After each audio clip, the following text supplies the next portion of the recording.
بسم الله الرحمن الرحيم.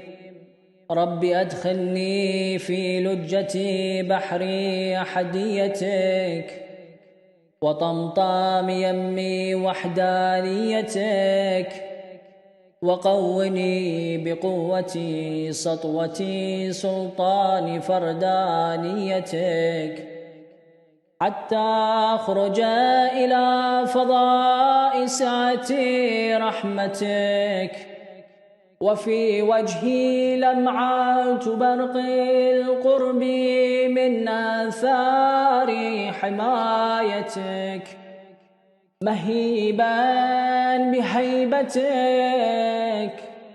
عزيزا بعنايتك، متجللا مكرما بتعليمك وتزكيتك،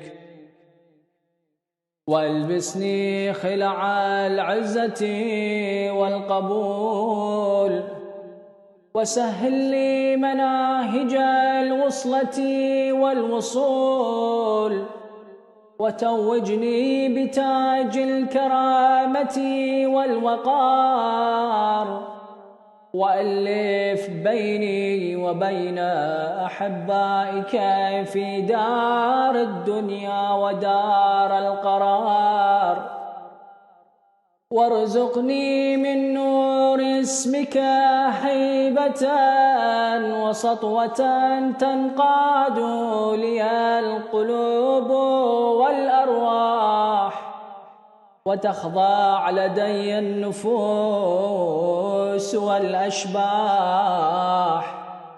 يا من دلت له رقاب الجبابرة وخضعت لديه أعناق الأكاسرة، لا ملجأ ولا منجأ منك إلا إليك، ولا إعانة إلا بك، ولا اتكاء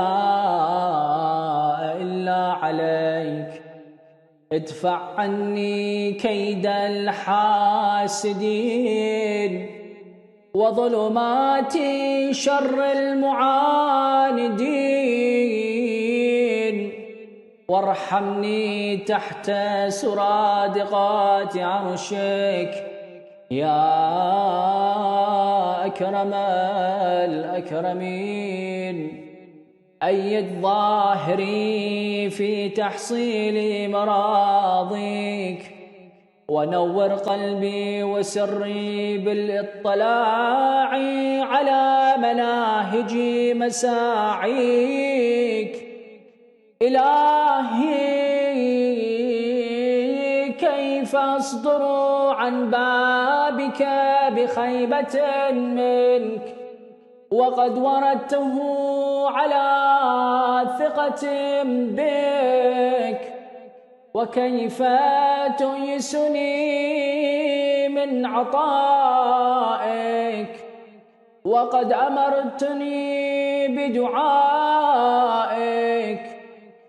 وها أنا مقبل عليك ملتجئ إليك، باعد بيني وبين أعدائي كما باعدت بين أعدائي، اختطف أبصارهم عني بنور قدسك وجلال مجدك، إنك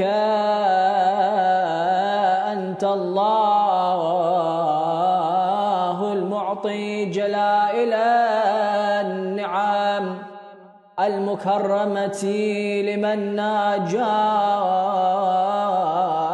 بلطائف رحمتك، يا حي يا قيوم يا ذا الجلال والإكرام. وصلى الله على سيدنا ونبينا محمد وعلى آله أجمعين الطيبين الطاهرين.